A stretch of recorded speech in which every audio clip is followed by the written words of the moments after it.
Rider ng motorsiklo patay matapos sumalpok sa nakaparadang tanker truck sa Tuwi, Batangas. Tutukan yan sa report ni Denise Abante.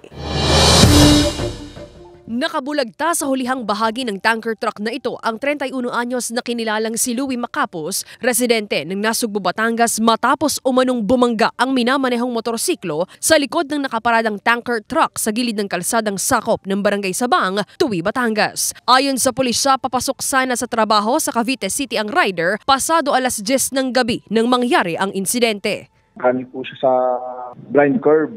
Ngayon po, nabulaga po siya sa isa pong truck na nakaparada po sa may right side. Sinikap po niya pong umiwas pero unfortunately, sumalpok pa rin po siya sa kaliwang bahagi po nito. Mabilis po mamantakbo kasi kung mabagal po ito, hindi po siya masasalpok doon po sa truck.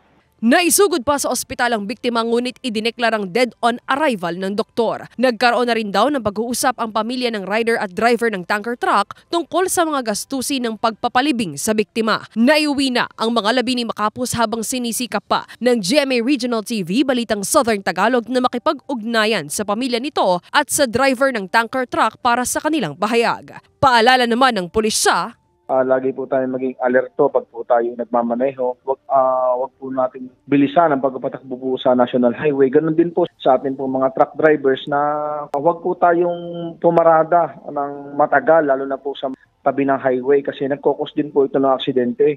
Denise Abante, Balitang Southern Tagalog.